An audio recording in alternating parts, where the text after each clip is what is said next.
Hello friends, welcome to Wordnet academy. कैसे हैं आप लोग? आई होप आप लोग अच्छे होंगे। आज हम लोग पढ़ने वाले हैं हाइट एंड डिस्टेंस के क्वेश्चंस को। इससे पहले वाले वीडियो में हम लोग हाइट एंड डिस्टेंस के इंट्रोडक्शन को समझे थे। क्या होता है एंगल ऑफ एलिवेशन, क्या होता है एंगल ऑफ डिप्रेशन, वो सारा कुछ इसमें बताया गया है। जो स्टूडेंट अभी तक इंट्रोडक्शन पार्ट को नहीं देखे हाइट एंड डिस्टेंस के, प्लीज आप लोग एक बार उसे देख लीजिए। इससे क्या होगा, अगर आप देखेंगे तो आपको क्वेश्चन समझने में ज्यादा आसानी होगा। वैसे अगर नहीं भी जो देखे हैं फिर भी मैं यहाँ समझाऊंगा, उनको जरूर समझ आएगा। तो एक और अनाउंसमेंट ये किया जा रहा है कि हमारे इस वीडियो को चाहे वो यूपी बोर्ड के स्टूडेंट हो, चाहे एमपी बोर्ड के हो, सीबीएसई के हो, इवन आईसीएसई के हो, वो सारे स्टूडेंट इस क्वेश्चन को सॉल्व कर सकते हैं, इस क्वेश्चन को देख सकते हैं। ये सारा क्वेश्चन उनके एग्जाम के ओरिएंटेड क्वेश्चंस को ही कराया जा रहा है। तो आइए हम लोग समझते हैं। यहाँ आपका फर्स्ट क्वेश्चन लिखा हुआ हाइट एंड डिस्टेंस का क्या आपसे पूछ रहा है। क्वेश्चन पढ़ते हैं। If a tower is 30 meter high, cast a shadow 10√3 centimeter long on the ground, then what is the angle of elevation of the sun? देखिए क्वेश्चन में आपसे एंगल ऑफ एलिवेशन पूछा है सन का। क्लियर है? सन का एंगल ऑफ एलिवेशन पूछ रहा है। जैसे यहाँ पर सन है, ये एक टावर आपको दिख रहा होगा, दिस इज टावर। ठीक है, ये टावर है। टावर के जस्ट पीछे कौन है? सन। अब देखो सन है, लाइट पीछे से आ रही है तो ऑब्वियस सी बात है, टावर है तो टावर का शैडो क्रिएट होगा। तो यहाँ पर जो आपको एसी दिख रहा है ये शैडो बन रहा है। ये क्या बन रहा है? शैडो बन रहा है। किसका शैडो बन रहा है सर? ये शैडो बन रहा है टावर का, क्योंकि लाइट तो पीछे से आ रही है ना। ये सन है, सन की रोशनी से पड़ेगी तो टावर का शैडो यहाँ तो बनेगा ना। तो वो जो टावर शैडो का डिस्टेंस है वो आपके देखिए क्वेश्चन में दिया हुआ है, cast shadow that is 10√3 centimetre. तो हम लोग लिखते हैं सर, यस सर लिख दीजिए आप लोग। हम लोग लिख देते हैं 10√3 सेंटीमीटर। ये किसका डिस्टेंस है? हम लोग बोलेंगे सर ये शैडो का डिस्टेंस है। ठीक है, जो कि इस टावर का शैडो बना यहाँ पर। क्लियर है? ये हो गया डिस्टेंस ऑफ शैडो। ठीक, और क्वेश्चन में क्या दिया हुआ था? क्वेश्चन में आपके दिया था टावर का हाइट ऑफ टावर कितना दिया हुआ था? 30 मीटर। कुछ लोग सोचेंगे कि सर टावर तो 30 मीटर का हाइट है, शैडो क्यों नहीं बन रहा 30 मीटर? ये नहीं बन सकता है, डिपेंड करता है सूरज की रोशनी पर। ठीक है, ये हमेशा याद रखिएगा। ये जरूरी नहीं है कि जितना बड़ा बिल्डिंग हो उतना ही बड़ा शैडो का फॉर्मेशन हो। क्लियर है? तो यहाँ पर शैडो का फॉर्मेशन हो रहा है 10√3 सेंटीमीटर। हमें फाइंड करना है एंगल ऑफ एलिवेशन, क्योंकि यहाँ शैडो बन रहा है तो ऑब्वियस सी बात है ये इसका टॉप है।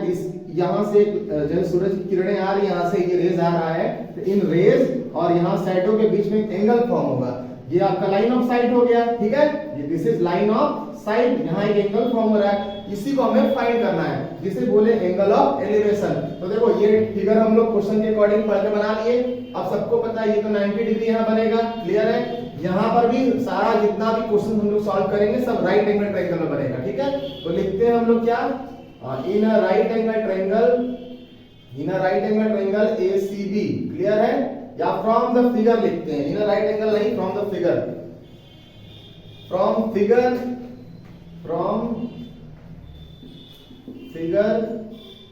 इन अ राइट एंगल ट्रायंगल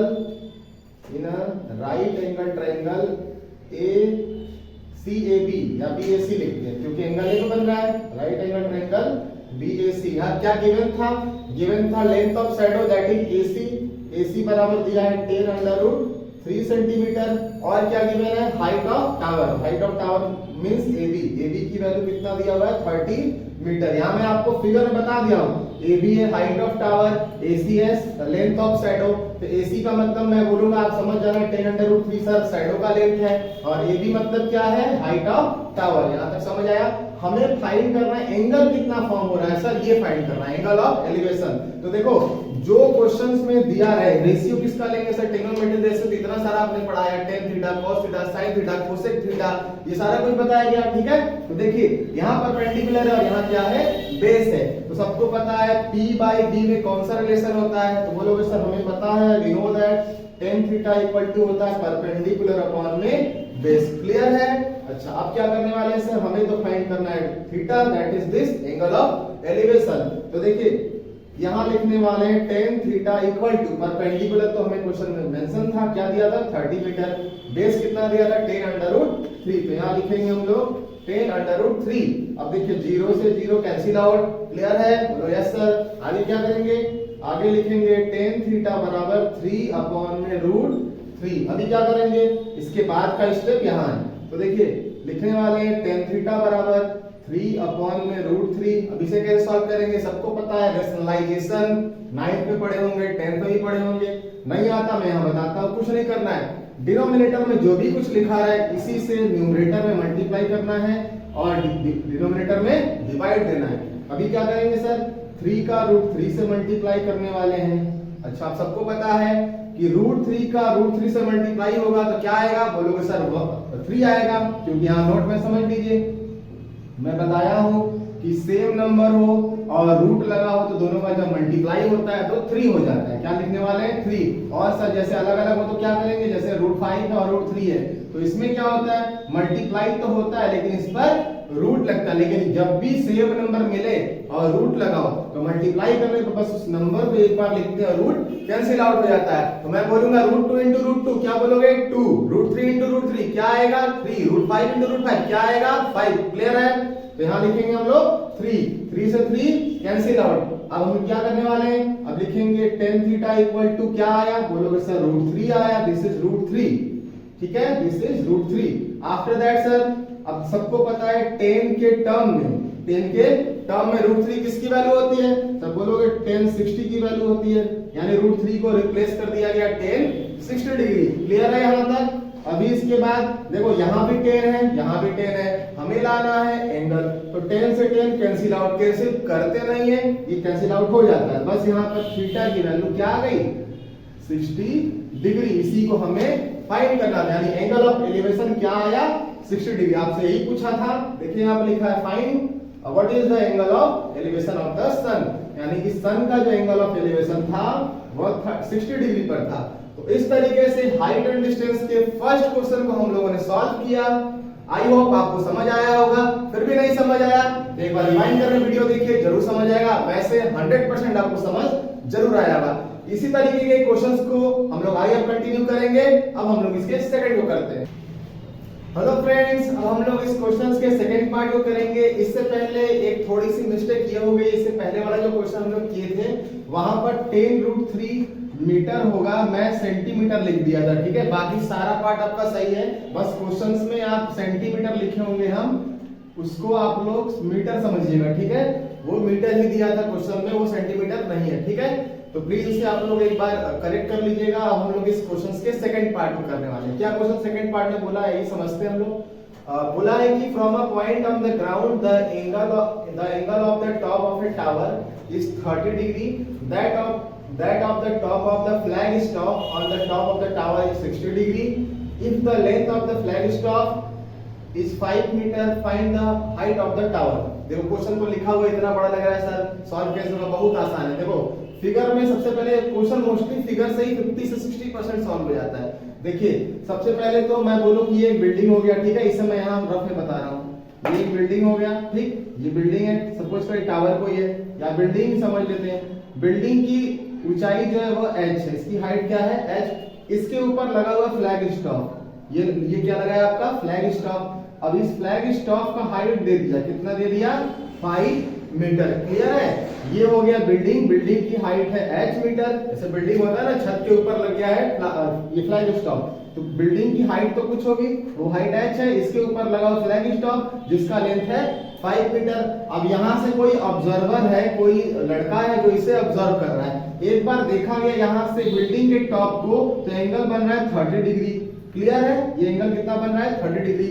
अब एक बार इसी पॉइंट से फ्लैग स्टॉक के टॉप को देखा गया तो एंगल हमारा क्या बना 60 डिग्री। यही क्वेश्चन आपसे बोला है, बस क्वेश्चन पूछा गया है तो बता दो कि ये बिल्डिंग की हाइट कितनी है। क्या पूछा है, बिल्डिंग की हाइट कितनी है। और ये डिस्टेंस भी नहीं दिया था कि कितने दूर पर लड़का, मतलब इसके बेस से कितने दूर पर खड़े होकर के हम इस टावर के टॉप को देख रहे हैं और फ्लैग स्टॉक के टॉप को देख रहे हैं। तो सपोज कर लेते हैं कि इसका जो डिस्टेंस है इसके बेस से वो x मीटर है और बिल्डिंग की हाइट क्या है h मीटर। एक और बात समझिए, जैसे मैं बोलूं कि यहां से तुम्हें बिल्डिंग को देखना है, तो बिल्डिंग को देखोगे तो एंगल कम बनेगा, ऊपर जब आंख को ऊपर करना पड़ेगा तो एंगल हमें बढ़ाना पड़ेगा।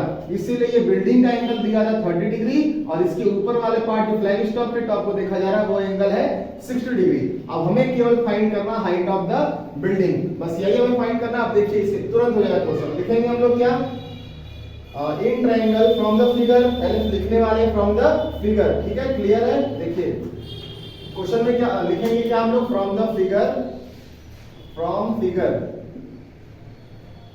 फिगर इन ट्राइंगल, कौन सा ट्राइंगल लेने वाले हम लोग, AOB, इन ट्राइंगल AOB, इस ट्राइंगल में बात कर रहे हैं। पहले ये वाला ट्राइंगल लेंगे फिर बड़ा वाला ट्राइंगल। तो देखो छोटे वाले ट्राइंगल में ये हाइट का काम कर रहा है और ये बेस का। देखो हाइट दिया मतलब फाइंड करना है और बेस में नहीं दिया था, तो बेस हम लोगों ने सपोज कर लिया x।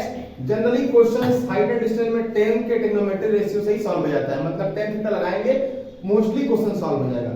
तो देखिए परपेंडिकुलर ये हो गया, ये तो हो गया 30 डिग्री, दिस इज 90 डिग्री, ये परपेंडिकुलर और ये बेस। परपेंडिकुलर और बेस में क्या रिलेशन होता है सबको पता है, tan थीटा होता है सर। तो हम लोग लिखेंगे tan थीटा बराबर परपेंडिकुलर अपॉन में बेस, क्लियर है। अब थीटा की वैल्यू आपको क्वेश्चन में बता दिया था, तो थीटा को रिप्लेस कर दो किससे, 30 डिग्री से। अब परपेंडिकुलर मतलब ये AB है, यहाँ पर परपेंडिकुलर का मतलब क्या है, AB, और बेस का मतलब क्या है, OA, क्लियर है। क्या AB को हम लोग H लिख सकते हैं, बोलोगे सर हाँ लिख सकते हैं, और OA को क्या लिख सकते हैं, X। अब यहाँ से देखिए इस लाइन को मैं इरेज कर रहा हूँ तुम्हें समझाने के लिखे थे, तो इसको मैं डायरेक्ट लिखूंगा tan 30 बराबर परपेंडिकुलर अपॉन बेस, तो डायरेक्ट लिखते हैं H/X, this is perpendicular, this is base, तो tan थीटा बराबर H/X, tan 30 बराबर, और tan 30 की वैल्यू सबको पता है क्या होता है, 1/√3। तो यहाँ पर लिखने वाले हैं 1/√3, इधर H/X। हमें फाइंड करना है H, तो यहाँ से H की वैल्यू फाइंड करो, तो X का 1 से क्या करो, मल्टीप्लाई, इसका लड़ाई कराओ 1 से, तो क्या आएगा, H बराबर x 1 जा x, और नीचे में √3 है तो इसको केवल √3, इसे बना दीजिए इक्वेशन नंबर फर्स्ट, क्लियर हो गया। अब हम लोग इसके सेकेंड पार्ट को करेंगे, मतलब हम लोग इसके बड़े वाले ट्रायंगल में जाएंगे। अब लिखेंगे इन ट्रायंगल AOC या CAO, कुछ भी लिख सकते हो, ट्रायंगल लिखना है तो AOC लिख दीजिए, बस आपको रिकॉग्नाइज होना चाहिए कौन से ट्रायंगल को लेकर सॉल्व कर रहे हैं। तो AOC हो गया। इस ट्रायंगल में भी हम लोग लगाएंगे tan थीटा। अब देखो इस ट्रायंगल में परपेंडिकुलर ये पूरा AC होगा और बेस क्या होगा, OA, तो यहां से लिखेंगे tan थीटा बराबर क्या होगा, परपेंडिकुलर अपॉन में बेस। तो देखिए यहां पहले लिख दो P/B। अब थीटा को किससे रिप्लेस करना, ये पूरा है 60 डिग्री, यहाँ 60 डिग्री लगा दिया। अब परपेंडिकुलर ये पूरा AC वाला टर्म है, तो इसको एक बार लिख देते हैं, AC और बेस क्या है, OA, क्लियर हुआ। अब 60 की वैल्यू लिख दीजिए, क्या होता है सर, सबको पता है √3। जो लोग इसको याद नहीं किए एक भी स्टेप नहीं कर सकते हैं, एक बार जरूर आप लोग ट्रिग्नोमेट्री के सारे टेबल को याद कर लीजिए, उसके बाद ट्रिग्नोमेट्री रेशियो को याद कर लीजिए। अब देखिए AC को हम लोग क्या लिख सकते हैं, बोलोगे सर AC में दो पार्ट है, एक तो AB है और एक BC है, तो इसको लिख दीजिए H+5। तो AC को लिखने वाले हम लोग H+5, तभी ना AC मिलेगा, ये H डिस्टेंस, ये 5 मीटर का डिस्टेंस, दोनों को ऐड किया गया तो H+5 आया। और OA को तो हम लोग सपोज किए हैं X, ये तो फिक्स है, ये थोड़ी ना कि कभी इधर से देख रहा है कभी इधर से, ये तो फिक्स हो गया, बस नीचे ऊपर देख रहा है, क्लियर है। अब यहां से भी H की वैल्यू तुम लोग फाइंड कर लो, तो हम लोग कैसे फाइंड करेंगे, देखिए x का √3x से मल्टीप्लाई करेंगे, इक्वल टू क्या आ गया, H+5। अब इसके बाद का स्टेप यहाँ पर है, फर्स्ट पार्ट, सेकंड पार्ट और यहाँ थर्ड पार्ट। तो देखिए इसको हम लोग इरेज कर दे रहे हैं, ये आपका फिगर यहाँ बना हुआ है, ये समझाने के लिए आपको बनाया गया था। तो देखिए अब हम लोग क्या करने वाले हैं, इसके बाद वाला पार्ट, यहाँ से H की वैल्यू फाइंड करेंगे। तो देखो ये हो गया √3x + 5, इस साइड आएगा तो क्या हो जाएगा, -5, मतलब RHS से LHS में आया तो माइनस हुआ, इक्वल टू क्या आ गया, H। यहाँ तक क्लियर है सबको, बोलिए क्लियर है। अब हम लोग क्या करने वाले हैं सर, यहाँ भी देखो ये H की वैल्यू को शो कर रहा है, इसको थोड़ा सीधा करके लिखो, मतलब H पहले लिखो और इस चीज को इधर RHS में लिखो, मतलब वही चीज है जैसे लिखे 2 = 4 लिखो या 4 = 2, कोई चेंज तो होगा नहीं ना। तो अब H की वैल्यू ये आ गई। अब देखो ये हो गया इक्वेशन नंबर सेकेंड। अब यहाँ पर भी इक्वेशन नंबर देखो फर्स्ट आया था, यहाँ भी देखो H की वैल्यू आई और यहाँ भी देखिए H की वैल्यू आई। अब हमको पता है अगर किसी दो इक्वेशन का LHS पार्ट इक्वल होता है तो RHS पार्ट को इक्वल करके लिख देते हैं, LHS को लिखते नहीं है। तो यहाँ लिखेंगे हम लोग, क्या लिखने वाले, from equation first and second. First से क्या आया, बोलोगे सर लिख दीजिए x/√3 आया, क्लियर है, x/√3। √3 इक्वल टू इधर सेकंड से क्या आया √3x माइनस का 5। समझ आ गया होगा। अब यहां से हम लोग इसको थोड़ा सॉल्व करेंगे। √3 का इससे मल्टीप्लाई कर दो तो √3 का मल्टीप्लाई होगा √3x माइनस का 5 से। तो क्या लिखने वाले हैं सर, √3 का √3 से मल्टीप्लाई करेंगे तो 3x आएगा और √3 का 5 से मल्टीप्लाई करेंगे तो -5√3 आएगा। यहाँ तक क्लियर हो गया। अब इसके बाद वाला स्टेप देखिए, यहाँ करते हैं, आपको विजुअल हो रहा होगा। x को एक साइड लाएंगे तो देखो यहाँ लिखने वाले हैं हम लोग x is equal to 3x इस साइड आएगा तो क्या होगा RHS से LHS में आएगा तो -3x होगा इक्वल टू यहाँ क्या आया तो लिख दीजिए माइनस के साथ -5√3। यहाँ तक क्लियर है। अब देखो यहाँ पर है 1x, यहाँ 1 लिखा होता है, हम लोग लिखते नहीं लेकिन होता है। आपके समझाने के लिए आपको मैं 1 लिख रहा हूँ कि 1 - 3 क्या होता है, बोलोगे सर -2 होता है। -2 तो आप लिख दीजिए, लिख दिया गया, लेकिन x है तो x भी लिख दो। मतलब 1x में से -3x करेंगे तो -2x आएगा इक्वल टू क्या आ गया -5√3। यहाँ भी माइनस, यहाँ भी माइनस, माइनस से माइनस कैंसिल आउट हो गया। अब क्या करने वाले हैं सर, अब देखिए 2x इक्वल टू क्या आया 5√3।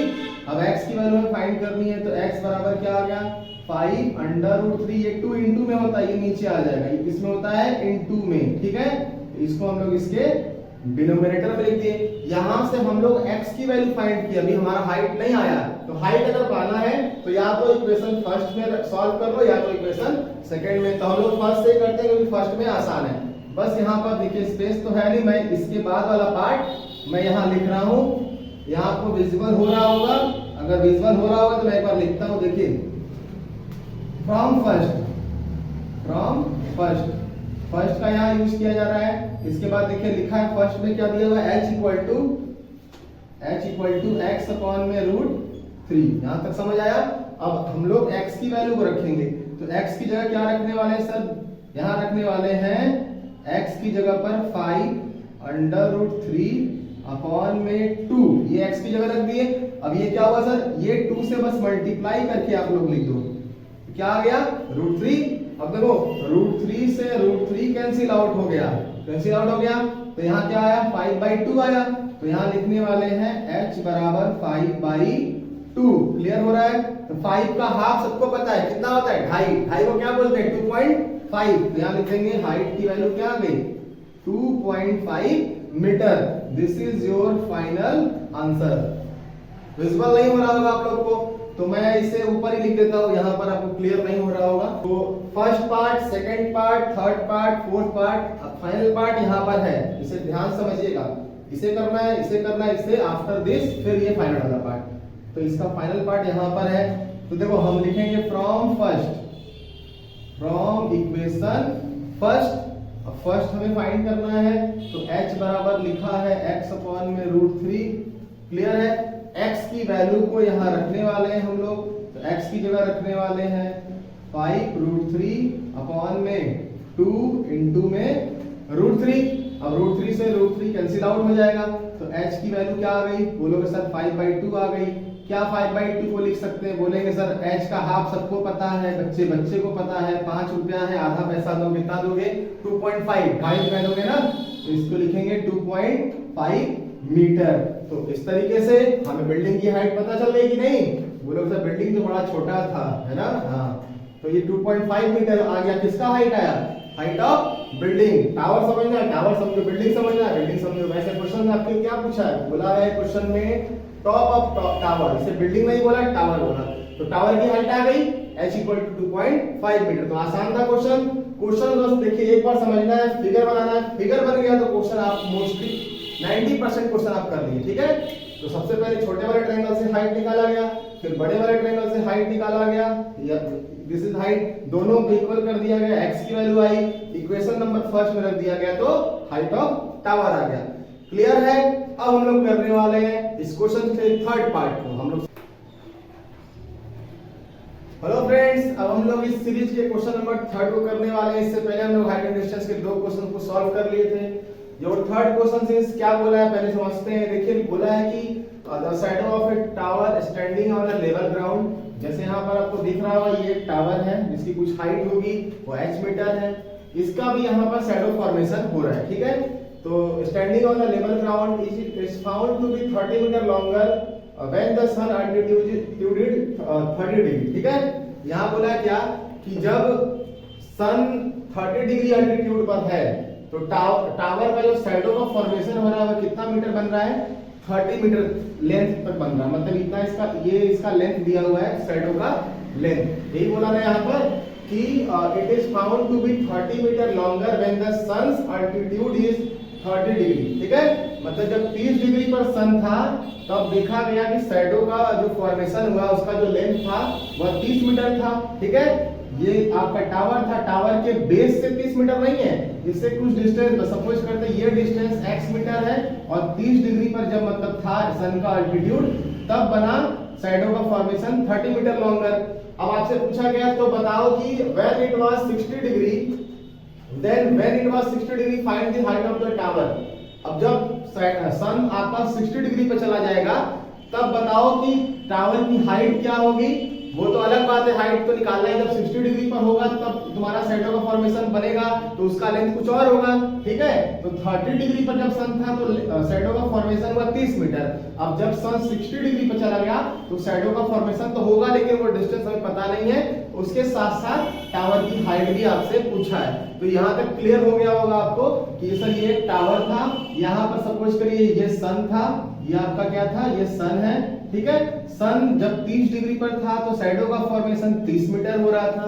सन जब 60 डिग्री पर चला गया होगा तो शैडो का फॉर्मेशन कितना बन रहा है वो लेंथ नहीं पता, वो भी फाइंड करेंगे। और मेन क्वेश्चन आपसे पूछा है कि इस टावर की हाइट क्या होगी। क्वेश्चन क्लियर हो गया होगा। अब देखिए इसे हम लोग सॉल्व करते हैं। इसका सॉल्व का पार्ट यहाँ से स्टार्ट हो रहा है। देखिए सबसे पहले लिखेंगे फ्रॉम द फिगर या फ्रॉम फिगर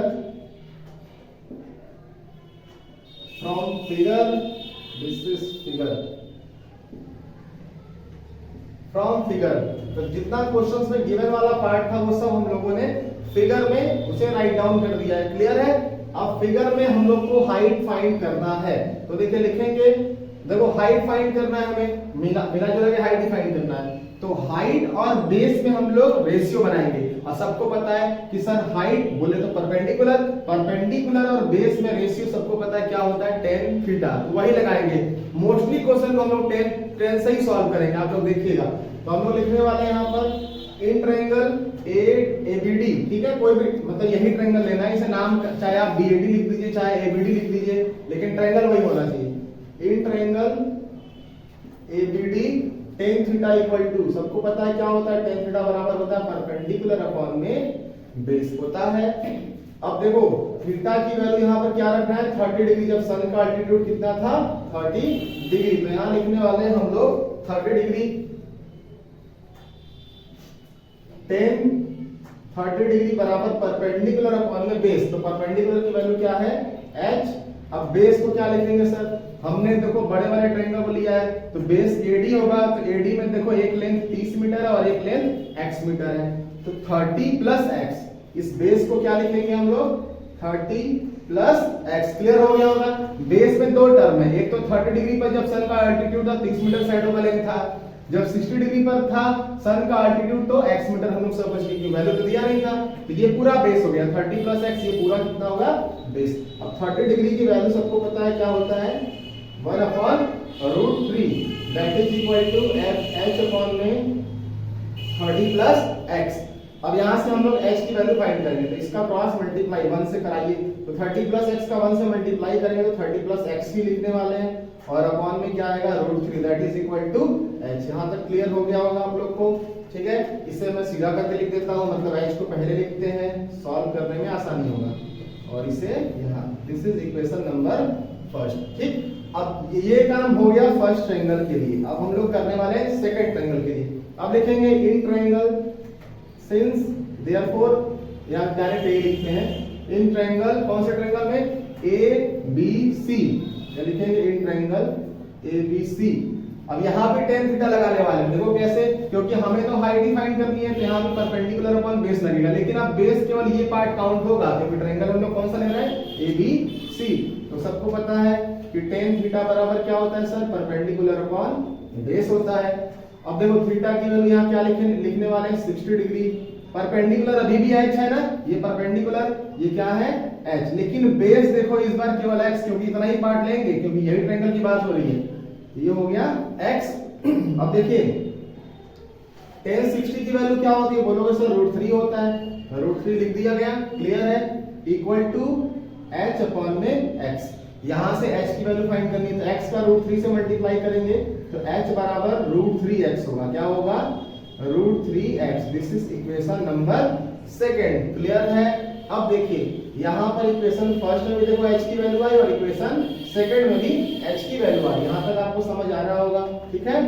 अब देखिए हमको पता है कि किसी भी दो इक्वेशन का अगर LHS पार्ट इक्वल होता है तो RHS पार्ट को इक्वल करके लिख दो। या तो कुछ स्टूडेंट कहेंगे सर h की वैल्यू को इक्वेशन सेकंड में रख दीजिए तो भी आ जाएगा, उससे भी आ जाएगा। तो ये भी एक तरीका होता है, सबको पता भी होगा कि LHS इक्वल है तो RHS को इक्वल करके लिखिए। तो हम लोग लिखेंगे क्या, from equation first and second, clear है। तो देखो फर्स्ट पार्ट का लिखेंगे RHS 30 प्लस x अपॉन में √3 that is equal to √3x। क्या यहां तक सबको समझ आया? बोलो सर h कहां गया, h लिखेंगे ही नहीं क्योंकि दोनों का h तो इक्वल पार्ट था ना, बस इसको इक्वल करके लिख दिया गया।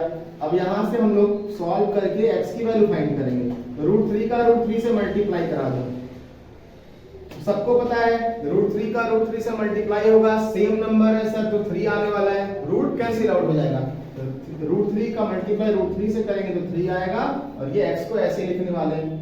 इसके बाद का स्टेप देखिए यहाँ पर है, ठीक है, इसके बाद का स्टेप यहाँ पर है, ये समझ आ रहा होगा आपको। अब यहाँ देखिए लिखने वाले हम लोग क्या, अब x को एक साइड करते हैं। देखो 30 इक्वल टू यहाँ लिखा था 3x, ये कहाँ गया x सर, प्लस x किधर गया, वेर इज प्लस x। तो LHS से RHS में जब प्लस x जाएगा तो ये कन्वर्ट हो जाएगा किसमें, बोलोगे सर माइनस x में। और क्या करने वाले हैं, अब 3x में से 1x माइनस करेंगे तो क्या आ जाएगा, बोलोगे सर 2x आएगा, क्योंकि 3x है यहाँ 1x है, माइनस किए 2x आया। अब x की वैल्यू कैसे आएगी, x का जो कोफिशिएंट है ये इनटू में है तो ये इसके डिनोमिनेटर में आ जाएगा। तो x की वैल्यू क्या होगी 30 अपॉन में 2। अब इसे कैंसिल करो, 30 का हाफ कितना होता है 15, क्या आएगा 15। तो x की वैल्यू आ गई कितना मीटर, 15 मीटर। मतलब सर जब सन का अल्टीट्यूड 60 डिग्री होगा तो साइडों का फॉर्मेशन 15 मीटर होगा, और जब सन का अल्टीट्यूड 30 था तो 30 डिग्री था तो कितना फॉर्मेशन हुआ था 30 मीटर। अब दोनों क्लियर हो गया। लेकिन सर हमें तो टावर की हाइट पता करनी है ना, तो किसी इक्वेशन में लेकर के सॉल्व कर दिए। सपोज करते हैं हम लोग इक्वेशन सेकंड से, क्योंकि ये देखो आसान है ना, ये तो थोड़ा सा कॉम्प्लिकेटेड हो जाएगा तो हम इक्वेशन किसी में रख सकते हैं, सेकंड को सॉल्व करना थोड़ा आसान होगा। तो लिखेंगे therefore from equation second. Equation second को पहले लिखने वाले हैं h बराबर √3x, क्लियर है। अब सबको पता है सर x की वैल्यू हम लोग फाइंड कर लिए हैं तो x को रिप्लेस कर दीजिए 15 से। अच्छा अब क्या करेंगे सर, √3 का क्या करेंगे, चाहो तो यहीं पर आंसर छोड़ दो, आपका नंबर नहीं कटेगा। लेकिन अगर क्वेश्चन में दिया हुआ है कि √3 को की वैल्यू भी दिया तो बोल रहा है, यानी डायरेक्टली ना बोल के इनडायरेक्टली बोल रहा है कि √3 की वैल्यू को रख करके हमें फाइनल आंसर बताओ। तो यहाँ हम लोग क्या करेंगे, √3 का वैल्यू रखने वाले हैं, ठीक है। तो h इज इक्वल टू √3 का वैल्यू होता है 1.732 इनटू में 15। अब इसे हम लोग मल्टीप्लाई करेंगे। अब मल्टीप्लाई कौन करेगा सर, मल्टीप्लाई मैं तुम लोग को होमवर्क के लिए दे रहा हूँ, ये आप मल्टीप्लाई करके लिख लीजिएगा, यही आने वाला है आंसर, क्लियर है। या तो यहां तक आंसर छोड़ दो 15√3 तक, या तो आप इन दोनों का मल्टीप्लाई करके आंसर दे दीजिए। तो इस तरीके से हम लोग इस सीरीज के क्वेश्चन नंबर 3 पार्ट को भी कर लिए हैं सॉल्व। आशा करता हूं आपको जरूर समझ आया होगा। अब हम लोग इस सीरीज के क्वेश्चन नंबर 4 को सॉल्व करने। हेलो फ्रेंड्स, अब हम लोग इस सीरीज के क्वेश्चन नंबर 4 को करने वाले हैं सॉल्व। यहाँ पर आपको दिख रहा होगा 2 बोट है, बोट से रिलेटेड इस क्वेश्चन को हम लोग करेंगे। ये जो मतलब इसे ज़्यादा कंसंट्रेशन दे करके समझिएगा, ये थोड़ा ज़्यादा ही इंपॉर्टेंट है। अक्सर इस तरीके के क्वेश्चन जनरली आपके एग्जाम में देखे जाते हैं, ठीक है। तो आइए हम लोग समझते हैं ये क्वेश्चन आपसे क्या बोला है। यहाँ देखिए लिखा हुआ है कि a man on a cliff observe a boat at an angle of depression of 30 degree which is approaching the shore to the point immediate beneath the observe with a uniform speed 6 minutes later the angle of depression of the boat is found to be 60 degree. Find the total time taken by the boat to reach the shore. अब इतना लंबा question है sir, समझ तो आया नहीं, figure आपने बना दिया है। फिगर तो तुम्हें बनाना होगा, मैं तो बना दिया हूं लेकिन आपको मैं जरूर बनाना सिखाऊंगा। एक बार ध्यान देखिएगा। देखिए बोला क्या है कि कोई एक मैन है जो किसी टावर के क्लिफ पर बैठा हुआ है, ठीक है। ये कोई टावर है, ये आपका क्या है, टावर है कोई, ठीक है, जिसकी हाइट h है, हाइट हमें पता नहीं है। इस टावर के हाइट पर बैठ, मतलब यहाँ पे इस क्लिफ पर बैठ करके वह दो बोट को ऑब्जर्व कर रहा है। तो सबसे पहले फिगर ड्रॉ करने के लिए एक लाइन ड्रॉ करिएगा, ये हो गया हाइट, क्लियर है। अब यहाँ से वो दो बोट को ऑब्जर्व कर रहा है। एक बार बोट यहाँ देखा जब 30 डिग्री का एंगल बना उसका, ठीक है, ये 30 डिग्री, और एक बार जब बोट यहाँ आ गया तो उसने ऑब्जर्व किया तो एंगल क्या बना उसका 60 डिग्री। अब देखो अभी तक इसके पहले वाले क्वेश्चन को एंगल ऑफ एलिवेशन से रिलेटेड क्वेश्चन हम लोग समझे थे। ये आपका पहला क्वेश्चन है जो एंगल ऑफ डिप्रेशन से है, क्योंकि अब ऊपर से नीचे देखा जा रहा है ना, तो ऊपर बैठ करके नाव को ऑब्जर्व कर रहा है। तो देखो क्वेश्चंस में यहाँ पर जब नाव था तो इस ऑब्जर्वर ने, इस आदमी ने देखा तो 30 डिग्री एंगल बन रहा था जब नाव इस प्लेस पर था। अब जब नाव यहाँ से यहाँ मतलब सी पोजीशन से डी पोजीशन पर आ गया तो उसका एंगल कितना बना, एंगल ऑफ डिप्रेशन 60 डिग्री। अब एक बात और कि सर नाव यहाँ से यहाँ तक गया होगा तो कुछ टाइम तो लगा होगा ना, वो टाइम देखिए आपके क्वेश्चंस में दिया हुआ है 6 minute later the angle of depression of the boat is found to be 60 degree. मतलब सी से डी तक जब गया तो उसका टाइम कितना लगा, 6 मिनट लगा। ये आपके क्वेश्चंस में दिया है, कहां से कहां गया, सी पॉइंट से जब डी पॉइंट तक गया, क्लियर है।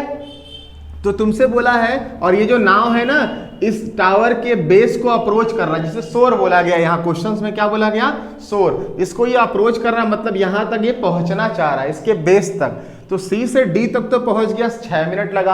अब सर डी से ए तक जाएगा तो कुछ टाइम लगेगा ना, तो मैं इस मतलब सी से डी के डिस्टेंस को x समझे हैं और डी से ए के डिस्टेंस को y समझे हैं, क्योंकि ये तो आपका टाइम दिया हुआ था, ये टाइम है, इसे डिस्टेंस मत समझिएगा, मैं मीटर लिख दिया हूँ, सॉरी दिस इज मिनट ही है ना, ये मिनट है, मैं पूरा लिख दे रहा हूँ। 6 मिनट लग रहा है, मतलब ये डिस्टेंस नहीं है, ये क्या है, मिनट। ये डिस्टेंस तो x सपोज किए हम लोग, और d से a ये भी डिस्टेंस था जो y था। अब मिनट, ये टाइम दिया कि मतलब C से D तक गया तो उसको 6 मिनट लगा C से D तक जाने में, लेकिन डिस्टेंस आपसे क्वेश्चन में नहीं बताया है। और D से A गया तो भी टाइम लगा होगा, वो टाइम आपको क्वेश्चन में नहीं दिया है कि D से A गया होगा सर तो कुछ तो समय लगा होगा ना।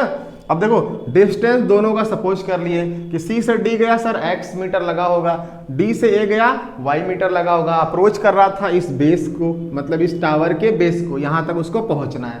इतना क्वेश्चंस में आपके गिवन था।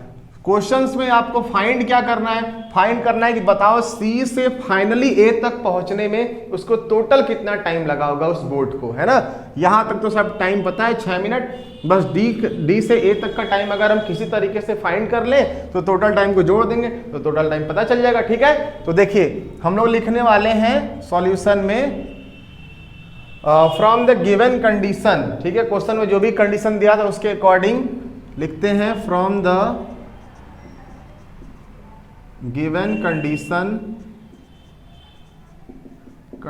की से, मतलब जो भी क्वेश्चन में कंडीशन दिया था इस कंडीशन के अकॉर्डिंग अब लिखेंगे देयरफॉर इन ट्रायंगल, कौन से ट्रायंगल में लेंगे अब हम लोग, CAB। अब इस ट्रायंगल में बात करेंगे ना, ये कंडीशन दिया था, इस कंडीशन के अकॉर्डिंग अब इस फिगर में आ रहे हैं इन ट्रायंगल, कौन सा ट्रायंगल लेंगे, CAB। इन ट्रायंगल CAB लिया गया क्योंकि यहाँ 90 डिग्री बन रहा था। अब इसे आप ABC भी लिख सकते हैं, फिलहाल 90 डिग्री बन रहा है इसलिए हम इसे CAB लिख रहे हैं क्योंकि यहाँ 90 फॉर्म हो रहा है। CAB में tan थीटा, मैं बोला था कि tan थीटा से ही क्वेश्चन ऑलमोस्ट सॉल्व हो जाता है। तो यहाँ लिखने वाले हम लोग क्या कि tan थीटा बराबर होता है परपेंडिकुलर अपॉन में बेस, क्लियर है। अब थीटा यहाँ पर क्या है 30 डिग्री, तो यहाँ लिखेंगे tan 30 डिग्री बराबर परपेंडिकुलर। अब परपेंडिकुलर क्या सपोज किया गया, बोलोगे सर H लिख दीजिए। बेस को क्या सपोज किया गया, x प्लस वाई, तो बेस को लिखने वाले हैं x प्लस, यहां तक क्लियर हो गया होगा।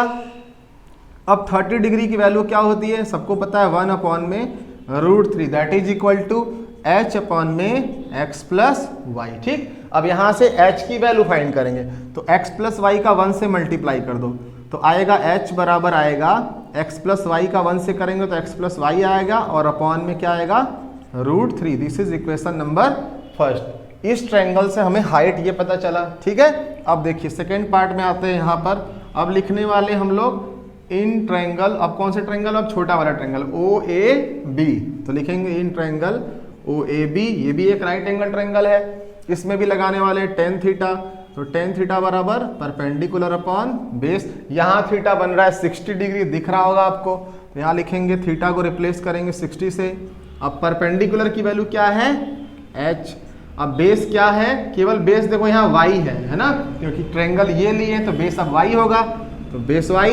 अब 60 डिग्री की वैल्यू क्या होती है सर, सबको पता है √3 होता है, h अपॉन में y। h की वैल्यू कैसे आएगी, तो h is equal to y √3 या √3y, ये h की वैल्यू आ गई। क्लियर है, this is equation number second. अब क्या करें सर, अब सबको पता है फर्स्ट इक्वेशन में भी h की वैल्यू आई, सेकंड इक्वेशन में भी h की वैल्यू आई। जिस इक्वेशन में LHS इक्वल होता है उसके RHS पार्ट को भी हम लोग इक्वल करके लिख देते हैं। लिखेंगे from equation first and equation second, first and second equation से। देखिए यहाँ भी h की वैल्यू, यहाँ भी h की वैल्यू, तो लिखने वाले हैं x प्लस वाई अपॉन में √3। इसके LHS पार्ट को लिखेंगे किसके इक्वल, इस वाले LHS पार्ट के। यहाँ तक क्लियर हो गया होगा।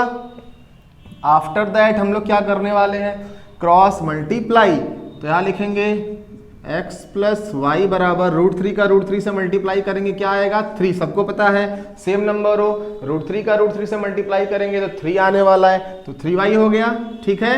अब यहाँ से हम लोग x बराबर 3y प्लस का y इस साइड जाएगा तो माइनस का y आएगा, और यहाँ से x बराबर 3y माइनस 1y कितना y, 2y। क्लियर। अब यहाँ से x y का रेशियो निकालेंगे, x y आ गया इसके डिनोमिनेटर में क्योंकि यहाँ इनटू था, बराबर आया 2 और नीचे क्या आया सर, यहाँ 1 लिखो, कुछ नहीं है तो क्या लिखो 1। तो इससे हमको पता चला x रेशियो y, इसको हम लोग x रेशियो y लिख सकते हैं, इसको 2 रेशियो 1, इसको रेशियो बोलते हैं। तो x रेशियो y का मतलब x और y का रेशियो क्या आया 2:1। सर ये क्या शो कर रहा है, अब ये समझो, हमको पता था ना C से D तक जाने में 6 मिनट लगा सर, यानी कि C से D तक का जो डिस्टेंस है रेशियो में वो उसको समझेंगे 2 यूनिट, और D से A तक का जो डिस्टेंस है उसको समझेंगे 1 यूनिट, क्योंकि एग्जैक्ट वैल्यू नहीं है, रेशियो वैल्यू है। अब देखो C से D तक जाने में टाइम दिया था, क्वेश्चन में गिवन था, but it is given that time taken by boat, time from C to D, लिखो ऐसे, time from C to D given, it is given, कितना टाइम लग रहा था 6 मिनट, ये दिया था। यानी कि ये 2 यूनिट की वैल्यू, ये 2 यूनिट, ये जो C से D है ये x की वैल्यू है, x डिस्टेंस कवर करने में कितना मिनट लग रहा है सर, 6 मिनट। तो यहाँ लिखें 2 यूनिट डिस्टेंस कवर करने में टाइम लग रहा था 6 मिनट, तो 1 यूनिट डिस्टेंस कवर करने में टाइम लगेगा 6/2, that is equal to 3 minute. यहाँ तक समझ आ गया होगा। तो sir y unit distance cover करने में कितना लगेगा, तो y therefore y unit distance cover करने में भी कितना समय लगेगा, 3 लगेगा। y यूनिट डिस्टेंस में कितना है रेशियो 1 का, तो 1 का मल्टीप्लाई किससे कर देंगे 3 से, that is equal to 3 minute. Clear हुआ कुछ कि नहीं। देखो x डिस्टेंस कवर करने में मतलब जो x का डिस्टेंस था वो 2 यूनिट था, तो 2 यूनिट मतलब 6 मिनट लगा, यानी 1 यूनिट मतलब 3 मिनट। तो पूछा कि y यूनिट डिस्टेंस कवर करने में, तो y यूनिट का डिस्टेंस दिया था 1, तो यहाँ से 1 यूनिट बराबर 3 मिनट, तो ये एक डिस्टेंस बराबर कितना होगा, 1 यूनिट का डिस्टेंस बराबर 3 मिनट। समझ में आ रहा होगा कि y यूनिट की जो y यूनिट जो डिस्टेंस है, मतलब यहाँ से y डिस्टेंस कवर करने में 3 मिनट लग रहा है। यहाँ x और y क्या बताया जा रहा है, x और y बताया जा रहा है डिस्टेंस को। अब इस y को हम 1 ही लिख दे रहे हैं क्योंकि ये 1 यूनिट ही ना है, y का वैल्यू कितना है 1 यूनिट। क्लियर हो रहा होगा आप लोग को कि सर x डिस्टेंस कवर करने में 6 मिनट जो 2 यूनिट के बराबर था, तो सर ये जो y डिस्टेंस है ये 1 यूनिट के बराबर है ना, तो 1 यूनिट का डिस्टेंस कवर करने में 3 मिनट। तो सर यहाँ से यहाँ तक 6 मिनट लग गया, यहाँ से यहाँ तक 3 minute. Therefore total time taken by boat, total time taken by boat BOAT that is equal to 6 minute, तो C से D लगा सर, और D से A कितना लगा 3 मिनट, किसके इक्वल हो गया टोटल 9 मिनट के। क्लियर हुआ आप लोग को क्वेश्चन? आई होप आपको समझ आया होगा। फिर भी समझ नहीं आएगा वीडियो को रिवाइंड करके देखिए, लेकिन हमें लगता है आपको एक बार में ही जरूर समझ आ गया होगा। अब हम लोग इस क्वेश्चंस के 5 पार्ट को करेंगे। इससे पहले अगर वीडियो अच्छा लगे तो प्लीज लाइक करें और चैनल को सब्सक्राइब करें। Thank you.